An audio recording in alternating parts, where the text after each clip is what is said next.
Hello students, welcome back to our YouTube channel Arjun Achievers. और आज की इस वीडियो में हम लोग क्लास 10th की ट्रिग्नोमेट्री कंटिन्यू करने वाले हैं और ये इस सीरीज़ की 5th वीडियो है। 4 वीडियोस ऑलरेडी अपलोड हो गई हैं। अगर अभी तक आपने नहीं देखा है तो जाकर उन्हें देखें। और इस वीडियो में हम लोग कवर करने वाले हैं ट्रिग्नोमेट्रिक आइडेंटिटीज और उनके यूजेस और NCERT exercise 8.4 including example. So let's start. Trigonometric identities पढ़ने के लिए हम लोग देखते हैं ये राइट एंगल ट्राइंगल ABC, जिसके बारे में हमने पूरी ट्रिग्नोमेट्री में बात की थी। यहाँ पर एक ट्राइंगल मैंने लिया है ABC राइट एंगल, जो कि B पर राइट एंगल है और A and C complementary angle से हमने लास्ट वीडियो में पढ़ा था।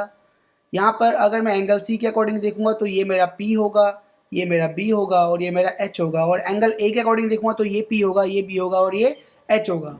और trigonometric ratios sine cos tan sec cosec क्या होते हैं ये ऑलरेडी हम लोग पढ़ चुके हैं। इसको याद रखने का trick, some people have curly brown hair through proper brushing, ये हमने अपनी फर्स्ट वीडियो में डिटेल में समझा था, सीखा था। अब यहाँ पर अगर मैं इस ट्राइंगल की बात करता हूँ तो एंगल C के अकॉर्डिंग हमें पता चल गया P ये है, B है, H ये। बिकॉज ये राइट एंगल ट्राइंगल है तो मैं यहाँ पे पाइथागोरस थ्योरम लगा सकता हूँ। पाइथागोरस थ्योरम में बचपन से ही पता है P² + B² equals to H², मतलब जो सबसे बड़ी साइड है हाइपोटेनियस उसका स्क्वायर इक्वल्स टू में होता है। ये भी हमने फर्स्ट वीडियो में अच्छे से सीखा है। सो ये आइडेंटिटीज हम सबको पता है। अब हमें जो ट्रिग्नोमेट्रिक आइडेंटिटीज बनानी है वो इनका यूज करके ही बना सकते हैं। बड़ी आसान है, देखते हैं कैसे। सबसे पहले अगर मैं दोनों साइड H² से डिवाइड कर देता हूं तो क्या होगा, तो हो जाएगा P² / H² + B² / H² equals to H² / H²। H² और H² कैंसिल हो जाएंगे, आंसर आ जाएगा 1। और अगर P² / H² है तो हम लोग इसको बोल सकते हैं P/H का होल स्क्वायर। B² / H² है तो हम इसको क्या बोल सकते हैं, B/H का होल स्क्वायर। और जो यहाँ पे हमने ट्रिग्नोमेट्रिक रेशियोज देखे हैं उसके अकॉर्डिंग हम लोग कंपेयर करें तो P/H जो है उसको साइन लिख सकते हैं और B/H को कॉस लिख सकते हैं। किस एंगल के रिस्पेक्ट में बात करें इस ट्राइंगल में, C के रिस्पेक्ट में, तो P/H को मैंने लिख दिया साइन C का होल स्क्वायर और B/H को लिख दिया मैंने कॉस C का होल स्क्वायर। और ये होल स्क्वायर कैसे लिखना है, कैसे रिप्रेजेंट करना है, ये भी हमने अपनी लास्ट वीडियोज में देखा था। यहाँ पर हम इसको स्क्वायर को लिख सकते हैं इस ट्रिग्नोमेट्री रेशियो के ऊपर। और यहाँ पर सेम अगेन, तो sin square C + cos square C is equal to 1। And this is a very important identity जो कि ट्रिग्नोमेट्री का बेस है। इसका यूज बहुत ज़्यादा होता है, बहुत ही इंपॉर्टेंट आइडेंटिटी है। क्या, sin square C + cos square C is equal to 1। मतलब यहाँ पर जो C है वो एंगल को रिप्रेजेंट कर रहा है। तो इस आइडेंटिटी को हम लोग कहीं पे भी यूज कर सकते हैं। बस कंडीशन ये है कि जो एंगल्स हैं वो क्या होने चाहिए, सेम होने चाहिए। जैसे मैं बोलूँ sin स्क्वायर 30 + cos स्क्वायर 30, तो आप क्या बोलोगे, आंसर 1 आएगा क्योंकि दोनों का एंगल सेम है। But sin square 30 + cos square 60, answer 1 नहीं होगा क्योंकि दोनों का एंगल सेम नहीं है। तो इस आइडेंटिटी को यूज करने के लिए बस हमें यही बात याद रखनी है कि एंगल शुड बी सेम। अभी मैंने इस पाइथागोरस थ्योरम के रिजल्ट को H² से डिवाइड किया था, बट अगर मैं इसको P² से डिवाइड करूं तो क्या होगा, देखते हैं। तो P² से P² कैंसिल हो जाएगा, 1 हो जाएगा और B² / P² है तो इसको बोल सकते हैं B/P का होल स्क्वायर, H/P का होल स्क्वायर। और वापस से जो हमने रेशियोज ऊपर देखे हैं उनका यूज कर लेते हैं। B/P किसका रेशियो है, B/P, यहाँ पर देखो आप, P/P का रेसिप्रोकल मतलब कि कॉट का है और H/P किसका रेशियो है, साइन का रेसिप्रोकल मतलब कि कॉसेक का। तो यानी एक है कॉट का और एक है कॉसेक का। तो आइडेंटिटी क्या बन जाएगी, 1 + cot square C is equal to cosec square C। कितना आसान है इसको याद रखना, आपको डायरेक्टली रट्टा नहीं मारना पड़ रहा है, आप बड़े आराम से इस प्रोसेस को समझ पा रहे हो। और अगर आप इस तरीके से समझ जाते हो तो इस आइडेंटिटी को कभी नहीं भूलोगे। तो हमने पाइथागोरस थ्योरम के रिजल्ट को H² से P² से दोनों से डिवाइड कर दिया अलग अलग, तो एक बार B² बच जाता है, उससे भी डिवाइड करके देख लेते हैं कि क्या आइडेंटिटी बनती है या क्या रिजल्ट मिलता है। तो ये हमारा हो जाएगा P² / B² + B² / B² is equal to H² / B²। B² और B² कैंसिल हो जाएगा और ये हो जाएगा P/B का होल स्क्वायर और इधर क्या हो जाएगा, H/B का होल स्क्वायर। अब अगेन ये किस रेशियो को रिप्रेजेंट करते हैं, इसके लिए हमने यहाँ पर देख ही रखा है। P/B किसको रिप्रेजेंट कर रहा है, 10 को, और H/B किसको रिप्रेजेंट करेगा, कॉस का रेसिप्रोकल मतलब कि सेक को। तो इसको हम लोग क्या लिख सकते हैं, P/B की जगह 10, तो 10C का होल स्क्वायर या फिर यहाँ पर लिख सकते हैं 10² C + 1 is equal to sec² C। So ये 3 आइडेंटिटीज ट्रिग्नोमेट्री की मोस्ट इंपॉर्टेंट आइडेंटिटीज हैं जिसको अभी हमने पढ़ा। बहुत सारे बच्चे इसको डायरेक्टली याद रखते हैं, आप भी याद रख सकते हो, लेकिन अच्छी बात क्या है कि आपको इसका डेरिवेशन भी आता है कि ये फॉर्मूले बने कैसे। डायरेक्टली बहुत बार ऐसा होता है कि बोर्ड में डायरेक्टली फॉर्मूला यूज नहीं होता, बहुत बार हो भी जाता है, तो हम लोग इसको मॉडिफाई भी कर सकते हैं। तो हम अब इसकी मॉडिफिकेशन पढ़ने वाले हैं कि इन फॉर्मूलों को मॉडिफाई करके और किस फॉर्म में कन्वर्ट किया जा सकता है, ताकि जब भी आपके सामने आए तो आप डायरेक्टली यूज कर पाओ। तो यहाँ पर मैं क्या कर सकता हूँ, कॉस स्क्वायर ए को राइट हैंड साइड में भेज सकता हूँ, तो आ जाएगा मेरा 1 माइनस कॉस स्क्वायर ए। अब मैं यहाँ पर 1 को 1 का स्क्वायर लिखकर ए स्क्वायर माइनस बी स्क्वायर की आइडेंटिटी भी लिख सकता हूँ। तो इसको मैं लिख सकता हूँ 1 minus cos A into 1 plus cos A, और फिर इस रिजल्ट को मैं बहुत जगह यूज़ कर पाऊंगा। या फिर अगर ये स्क्वायर है तो इस स्क्वायर को मैं इस साइड भेज सकता हूँ, तो ये क्या हो सकता है हमारा अंडर रूट में 1 माइनस कॉस स्क्वायर ए। तो ये आइडेंटिटी भी हम लोग डायरेक्टली समझ सकते हैं कि साइन ए की वैल्यू क्या होती है, under root 1 minus cos square A. मैं बस आपको ये बताना चाह रहा हूँ कैसे जरूरी नहीं कि आइडेंटिटीज डायरेक्टली यूज हो, मॉडिफिकेशन फॉर्म में भी यूज हो सकती है। तो आपको समझना है कि ये उसी से बनी हुई है, ये फॉर्म्स भी आपको पता होना चाहिए। यही से हम लोग किसके लिए कर सकते हैं, कॉस के लिए भी कर सकते हैं। तो कॉस स्क्वायर ए को लिख सकते हैं क्या, 1 माइनस साइन स्क्वायर ए। जहां पर भी कॉस स्क्वायर होगा आप वहां पे लिख सकते हो 1 माइनस साइन स्क्वायर ए। कैसे आया, इसी आइडेंटिटी का यूज करके आया, इसी का मॉडिफिकेशन है। अगेन यहाँ पे 1 स्क्वायर लिख सकता हूँ, तो 1 माइनस साइन ए इंटू 1 प्लस साइन ए की फॉर्म भी यूज हो सकती है। या फिर स्क्वायर को इधर भेजूँ तो under root 1 minus sine square A भी हो सकता है। तो ये इसके फॉर्म्स हैं। बस ये मॉडिफिकेशन बहुत इंपॉर्टेंट है कि यहाँ से इस फॉर्म में ऐसे कन्वर्ट करना है, क्योंकि डायरेक्टली यूज होती है। अब अगर हम लोग सेकंड वाले आइडेंटिटी की बात करते हैं, तो 10 स्क्वायर ए को अगर मैं उस साइड भेज देता हूँ, तो sec square A minus 10 square A equals to में 1 बच जाएगा। उसको एलएचएस में लिखो, आरएचएस में लिखो, इक्वल है तो कोई फर्क नहीं पड़ता। तो इस फॉर्म को हम लोग डायरेक्टली यूज कर सकते हैं। सेक स्क्वायर है माइनस 10 स्क्वायर इक्वल्स टू क्या होता है 1। बहुत बार आइडेंटिटी ये यूज नहीं होती, ये यूज होती है। तो आपको ये पता होना चाहिए, मतलब right hand side left hand side transpose करके भी आपके दिमाग में होना चाहिए कि ऐसे क्या रिजल्ट होता है, वो आपको पता होना चाहिए। अब मैं यहाँ पे भी ए स्क्वायर माइनस बी स्क्वायर की आइडेंटिटी लगा सकता हूँ, क्योंकि ये जो स्क्वायर है ये पूरे सेक का होल स्क्वायर है, ये पूरे 10a का होल स्क्वायर है। तो ए स्क्वायर माइनस बी स्क्वायर की आइडेंटिटी अगर मैं लगाता हूँ तो क्या लिख सकता हूँ, सेक ए माइनस 10a इंटू सेक ए प्लस 10a। यहाँ से हमें मिलता है बहुत ही इंपॉर्टेंट डायरेक्ट रिजल्ट। इस कॉन्सेप्ट से डायरेक्टली एग्जाम में बहुत सारे क्वेश्चन बोर्ड एग्जाम्स में पूछे गए हैं कि आपको सेक ए माइनस 10a की वैल्यू देता है और बोलता है सेक ए प्लस 10a की वैल्यू बताओ। तो आपको क्या करना है, सिंपल, अगर आपको इसकी वैल्यू पता है और इसकी वैल्यू बतानी है तो इसको डिवाइड में तो भेजना है। अब मैं बोलूँ सेक ए माइनस 10a की वैल्यू 5 है, तो सेक ए प्लस 10a की वैल्यू क्या हो जाएगी 1/5, क्योंकि ये 5 डिवाइड में चला जाएगा। सेक ए प्लस 10a की वैल्यू x है, तो सेक ए माइनस 10a की वैल्यू क्या हो जाएगी 1/x। तो ये बहुत इंपॉर्टेंट फॉर्म है, डायरेक्टली इस फॉर्म से बोर्ड में बहुत बार क्वेश्चन पूछे गए हैं। तो बस मैं आपको बताना चाह रहा हूँ कि ये फॉर्म बना कहाँ से, यहीं से बना है। तो मॉडिफिकेशन भी इसकी समझना बहुत ज़्यादा जरूरी है बच्चों। और बिल्कुल सेकंड वाले आइडेंटिटी की तरह थर्ड आइडेंटिटी को भी समझा जा सकता है। इसमें भी मैं क्या कर सकता हूँ, कॉट स्क्वायर ए को मैं दूसरी साइड भेज सकता हूँ, तो हो जाएगा cosec square A minus cot square A equals to में क्या होगा 1। और यहाँ पर फिर से मैं A square minus B square की आइडेंटिटी लगा सकता हूँ, तो हो जाएगा cosec A minus cot A into cosec A plus cot A. और बिल्कुल सेम ऊपर वाले रिजल्ट की तरह अगर मेरे को cosec A minus cot A की वैल्यू पता है तो मैं यहाँ से cosec A plus cot A की वैल्यू निकाल सकता हूँ, बस रेसिप्रोकली करना है। और cosec A plus cot A की वैल्यू पता है तो cosec A minus cot A की वैल्यू भी निकाल सकता हूँ, बस रेसिप्रोकली करना है। तो ये जो लास्ट वाले फॉर्म है ये बहुत इंपॉर्टेंट है, डायरेक्टली यूज होते हैं। इसी के साथ हमारा ट्रिग्नोमेट्रिक आइडेंटिटीज का कॉन्सेप्ट खत्म होता है और ये 10th क्लास की ट्रिग्नोमेट्री का लास्ट कॉन्सेप्ट है, लास्ट टॉपिक है। तो आपको इन आइडेंटिटीज के साथ साथ इनका मॉडिफिकेशन भी डायरेक्टली याद रखना है। जितने भी हमने कॉन्सेप्ट पढ़े हैं उनका यूज करते हुए हम लोग करते हैं एग्जाम्पल्स और एक्सरसाइज। तो देखते हैं एग्जाम्पल नंबर 12, जो कि है express the ratio cos A 10a and sec A in term of sine A. मतलब कि कॉस ए 10a और सेक ए को साइन ए की फॉर्म में हमें कन्वर्ट करना है। इसकी फॉर्म हम लोग क्या लिख सकते हैं, कैसे करेंगे इसको, चलिए देखते हैं। तो इस क्वेश्चन को करने के लिए आप अलग अलग तरीके लगा सकते हो, बट मैं आपको यहाँ पर सिखाने वाला हूँ जो इसका सबसे ईजीएस्ट और सबसे आसान तरीका है। सबसे पहले हमें जिस टर्म में सभी ट्रिग्नोमेट्रिक रेशियोज को चेंज करना है, यहाँ पर किस में करना है, साइन ए में, उसको हमें कुछ एज्यूम कर लेना है। Let sine A equals to X. तो मैंने अगर साइन ए को एक्स माना है तो इसके डिनोमिनेटर में तो 1 है। अब साइन का रेशियो क्या होता था, some people have P upon H. तो sine A P upon H होता है, हमने पहले ही पढ़ा है, यानी p upon H X upon 1 की इक्वल है। इसका मतलब p और h का रेशो x रेशो 1 है, p और h का रेशो x रेशो 1 है।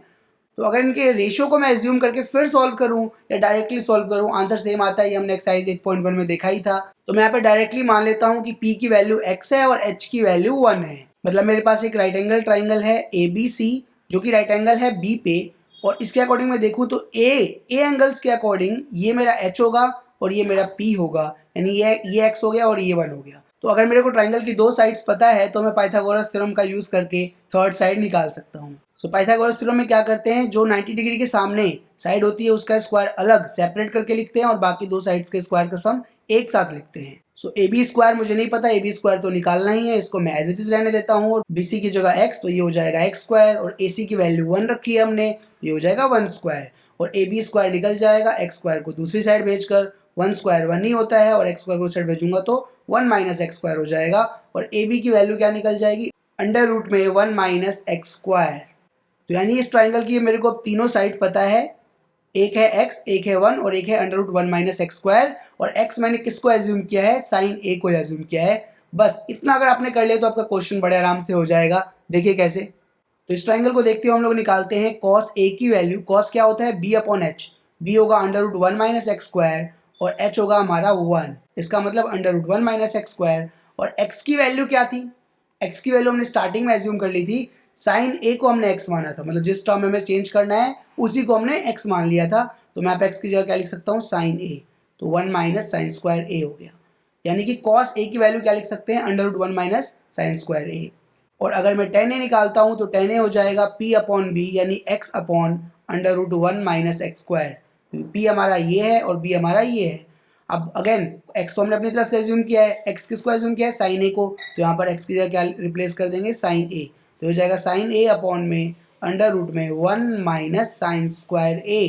यानी tan a को साइन a की फॉर्म में हम लोग ये लिख सकते हैं, cos a को ये लिख सकते हैं। और बात करते हैं sec a की, तो sec a इस ट्राइंगल में देखते हैं क्या होता है, तो sec a होता है h अपॉन बी यानी 1 upon under root 1 minus X square. और वापस से x तो क्वेश्चन में गिवन नहीं था, हमने अपनी तरफ से एज्यूम किया था, x की जगह क्या लिखना पड़ेगा हमें, साइन a, तो ये हो जाएगा हमारा 1 माइनस साइन स्क्वायर a। यानी कि cos a को साइन की फॉर्म में ये लिख सकते हैं, tan a को ये लिख सकते हैं और sec a को ये लिख सकते हैं, और ये हो गया हमारा फाइनल आंसर।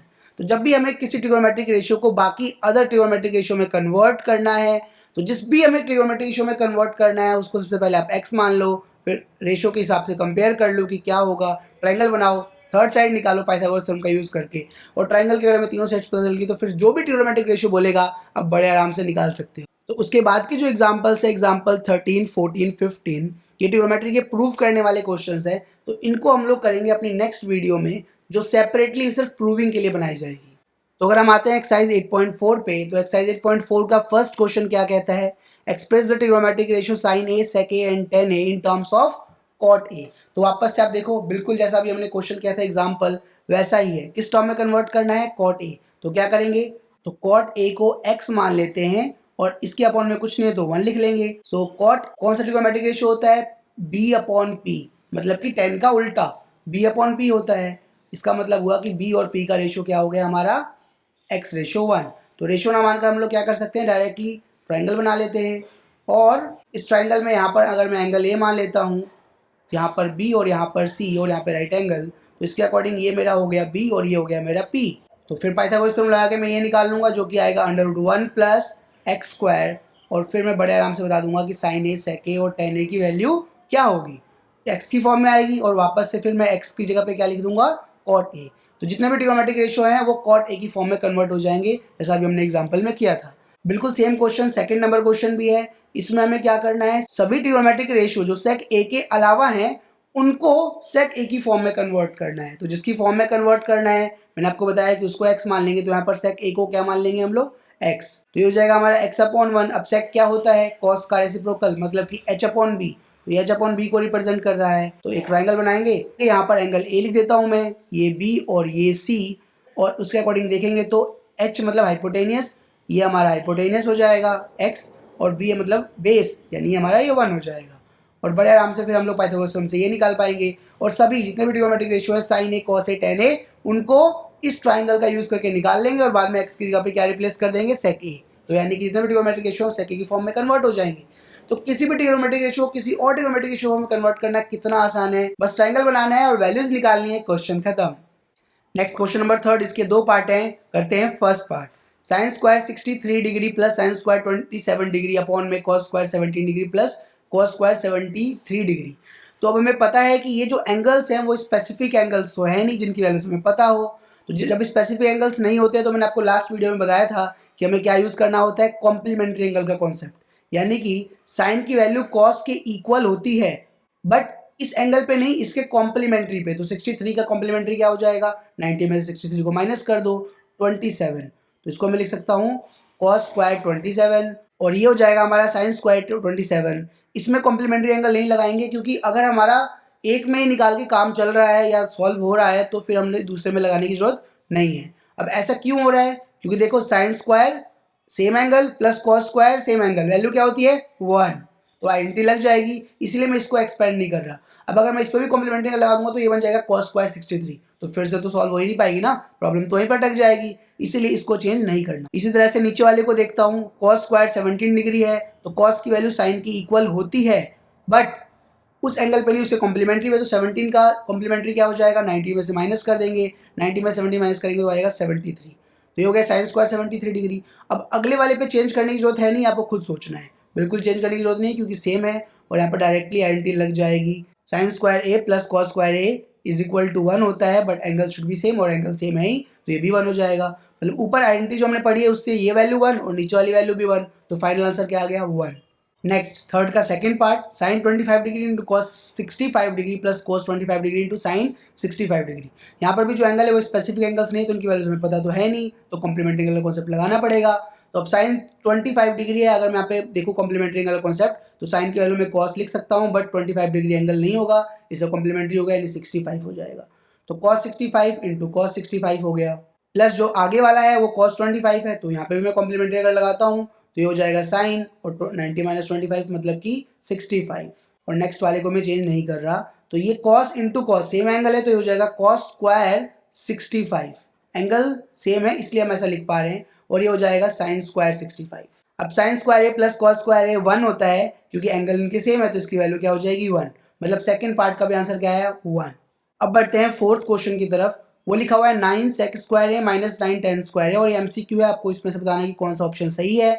तो आप क्या करोगे, अब डायरेक्टली सोचो कि 9 सेक स्क्वायर है माइनस 9 टेन स्क्वायर है, कोई डायरेक्टली ऐसी आइडेंटिटी तो होती नहीं है, तो अगर मैं यहाँ से 9 कॉमन ले लेता हूँ तो ये हो जाएगा मेरा सेक square A minus 10 square A. अब सेक स्क्वायर ए माइनस 10 स्क्वायर ए, तो जो हमने 3 आइडेंटिटी पढ़ी थी उसमें थर्ड वाली आइडेंटिटी का मॉडिफिकेशन है, इसकी वैल्यू डायरेक्टली क्या होती है 1। तो अगर यहाँ से मैं 9 कॉमन ले लेता हूँ तो यहाँ पे बच जाएगा सेक स्क्वायर ए माइनस 10 स्क्वायर ए, और सेक स्क्वायर माइनस 10 स्क्वायर ए की आइडेंटिटी हमने यहाँ पे पढ़ी थी, क्या होती है, देखो यहाँ पे 1 plus 10 square equal sec square A, sec square minus 10 square की आइडेंटिटी क्या थी 1 थी। तो यानी इस क्वेश्चन में हमारा जो 9 into sec square A minus 10 square ए है उसकी वैल्यू हो जाएगी 1, तो हो जाएगा 9 इंटू 1, आंसर कितना आ गया 9, ऑप्शन बी इज राइट। तो इसी तरह से हमने जो आइडेंटिटीज पढ़ी उनका यूज करना है और क्वेश्चंस करने हैं। तो नेक्स्ट क्वेश्चन भी बहुत इंटरेस्टिंग क्वेश्चन है, फोर्थ का सेकंड पार्ट, यहाँ पर है 1 plus tan theta plus sec theta into 1 plus cot theta minus cosec theta, और इसकी वैल्यू बताने की सॉल्व करके क्या आएगा। तो यहाँ पर अगर मैं देखूँ तो डायरेक्टली ऐसी कोई आइडेंटिटी होती नहीं, तो जब भी कोई डायरेक्टली आइडेंटिटी समझ में ना आए तो आप क्या करना, साइन और कॉस की फॉर्म में कन्वर्ट कर देना सभी ट्रिग्नोमेट्रिक रेशियो को। ये सबसे आसान अप्रोच होता है ट्रिग्नोमेट्रिक इक्वेशंस को सॉल्व करने का या प्रूव करने का। तो यहाँ पर मैंने क्या किया, जितने भी ट्रिग्नोमेट्रिक रेशियोज हैं उन सबको साइन और कॉस की फॉर्म में चेंज कर दिया। 1 प्लस टेन थीटा होता है sine theta upon cos theta, और sec theta 1 upon cos theta, cot theta cos theta upon sine theta, और minus cosec theta 1 upon sine theta. और मैं अब आगे इसको सॉल्व करूँ तो इसके अपॉन मैं 1 लिखूंगा और इनका एलसीएम लूंगा तो कॉस थीटा आएगा, ऊपर हो जाएगा cos theta plus sine theta plus 1, यहाँ पर एलसीएम लूंगा तो आ जाएगा साइन थीटा, ऊपर हो जाएगा sine theta plus cos theta minus 1। और आप यहाँ पर देखो तो इस पूरे को अब हमें क्या करना है, मल्टीप्लाई करना है। तो ये पूरी वैल्यू ए की तरह एक्ट कर रही है, और ये वैल्यू ए, ये बी, तो ए प्लस बी ए माइनस बी क्या आइडेंटिटी बनती है, ए स्क्वायर माइनस बी स्क्वायर। बचपन से पढ़ते आ रहे इस आइडेंटिटी को, तो ये हो जाएगा sine theta plus cos theta का होल स्क्वायर ए स्क्वायर माइनस बी हो जाएगा 1 स्क्वायर, और पूरे के अपॉन में sine theta into cos theta. अब यहाँ पे अगर मैं इसको एक्सपेंड करूँ तो बहुत सारे बच्चे लिख देते हैं sine square theta plus cos square theta, ऐसा नहीं करना, हमेशा ए प्लस बी का होल स्क्वायर लगा के एक्सपेंड करना है। तो sine square theta plus cos square theta plus 2 sine theta cos theta minus 1। अब sine square theta plus cos square theta की आइडेंटिटी अभी हमने पढ़ी है 1 होती है, plus 2 sine theta cos theta minus 1, 1 से 1 कैंसिल हो जाएगा, 1 माइनस 1 0 हो जाएगा ना, तो फिर इसको हटा देंगे, बचेगा 2 sine theta cos theta upon में sine theta cos theta, sine theta cos theta sine theta cos theta cancel हो जाएंगे, आंसर हो जाएगा 2। तो इस क्वेश्चन का आंसर क्या हो गया 2। अब बहुत सारे बच्चों के दिमाग में क्वेश्चन आ रहा होगा, सर अभी तक तो चीज़ें आसान लग रही थी, ये थोड़ा सा डिफिकल्ट लग रहा है। हाँ, ये डिफिकल्ट लग रहा होगा क्योंकि ऐसा क्वेश्चन हम लोग पहली बार कर रहे हैं, लेकिन जैसे जैसे इन क्वेश्चंस को करेंगे तो ये अप्रोच आपको बहुत ईजी हो जाएगी, आप बहुत कंफर्टेबल हो जाओगे इसको यूज़ करने में। थर्ड पार्ट भी सेकंड पार्ट की तरह है। क्वेश्चन है sec a plus tan a into 1 minus sin a, और ऐसी कोई डायरेक्टली आइडेंटिटी नहीं होती और ना ही ये कोई मॉडिफिकेशन है। तो क्या करेंगे, अभी मैंने आपको बताया कि अगर कुछ समझ में नहीं आ रहा तो आप क्या करो, सभी ट्रिग्नोमेट्रिक रेशियोज को साइन और कॉस की फॉर्म में चेंज कर दो। इससे आपका question most of the chances 95% है कि सिंपलर हो जाता है। तो ये हमारा क्वेश्चन था sec a plus tan a into 1 minus sin a। अगर मैं इसको साइन और कॉस की फॉर्म में चेंज करूँ तो sec a को मैं लिख सकता हूँ 1 upon cos a, cos a का रेसिप्रोकल होता है, tan a को sin a upon cos a 1 minus sin a, और इन दोनों का एलसीएम लूंगा तो cos a हो जाएगा और यहाँ पे हो जाएगा 1 प्लस sin a इंटू में 1 माइनस sin a। इसके अपॉन में 1 लिख सकते हैं और नहीं भी लिख सकते, पता होना चाहिए कि बाई डिफॉल्ट यहाँ पे 1 होता है। अब 1 plus sin a into 1 minus sin a plus B into a minus B की गारंटी लगाएंगे, क्या हो जाएगा a square minus B square 1 square minus sine square upon में cos a। अब 1 square minus sine square again एक modification है। जो पहला फॉर्मूला हमने पढ़ा था sine square a plus cos square a equals to 1, और उसमें अगर मैं साइन स्क्वायर को राइट हैंड साइड में ले जाऊंगा तो क्या बनेगा 1 माइनस साइन स्क्वायर a, और इक्वल्स टू में क्या आएगा कॉस स्क्वायर a। तो यहाँ पर लिखेंगे 1 माइनस साइन स्क्वायर a की जगह कॉस स्क्वायर a अपॉन में cos a। तो कॉस स्क्वायर a से cos a कैसे कटेगा, कॉस स्क्वायर a का मतलब है कि cos a का होल स्क्वायर, और cos a का होल स्क्वायर मतलब cos a 2 बार लिखा हुआ है, तो पूरे के अपॉन में cos a से cos a कट गया, आंसर आ गया cos a। बट अगर आपको ये प्रोसेस समझ में आता है, आपको इसके बारे में पता है, तो आप डायरेक्टली यहाँ से cos से स्क्वायर को कट करके cos a भी आंसर लिख सकते हो। और अब देखते हैं क्वेश्चन नंबर 4 का last part, 1 plus tan square A upon में 1 प्लस कॉट स्क्वायर ए। अब 1 प्लस टेन स्क्वायर तो डायरेक्टली आइडेंटिटी होती है, सेकंड नंबर आइडेंटिटी क्या होता है सेक स्क्वायर ए, और ये होता है कॉसेक स्क्वायर ए। अब अगर ऐसे समझ में नहीं आए तो मैंने आपको बताया था कि आपको क्या करना है, साइन और कॉस की फॉर्म में चेंज कर देना है। तो सेक को लिख सकते हैं कॉस स्क्वायर ए, तो डिनोमिनेटर में आ जाएगा क्योंकि अपॉन में लिखना होगा, और कॉसेक को लिख सकते हैं साइन की फॉर्म में, तो वो नीचे आएगा तो उसको ऊपर लिख सकते हैं साइन स्क्वायर ए। अब साइन स्क्वायर है तो क्या लिख सकते हैं sine A upon cos A का होल स्क्वायर, यानी कि sine A upon cos A का होल स्क्वायर मतलब 10a का whole square 10 square a। Option D is right. अब इस एक्सरसाइज और इस चैप्टर का लास्ट क्वेश्चन, क्वेश्चन नंबर 5, जिसके 10 पार्ट है, और बहुत सारे बच्चों को इन्हीं प्रूविंग करने वाले क्वेश्चंस में डिफिकल्टीज आती है, दिक्कत होती है। इसीलिए जो प्रूविंग वाले क्वेश्चंस है उनकी मैं एक अलग से वीडियो बना रहा हूँ, जिसमें बहुत आसान तरीके में हम लोग प्रूविंग के सारे क्वेश्चंस करेंगे और आपकी प्रूविंग करने की जो अप्रोच है, जो स्किल है, उसको इम्प्रूव कर देंगे। सो मिलते हैं नेक्स्ट वीडियो में। अगर अभी तक आपने हमारे चैनल को सब्सक्राइब नहीं किया है तो सब्सक्राइब करें और अपने दोस्तों के साथ इस वीडियो को शेयर करें, ताकि वो भी ट्रिग्नोमेट्री के कॉन्सेप्ट को ईजिली समझ पाएं और वो भी मैथ्स आसानी से सीख पाएं। मिलते हैं नेक्स्ट वीडियो में। Bye bye, thank you.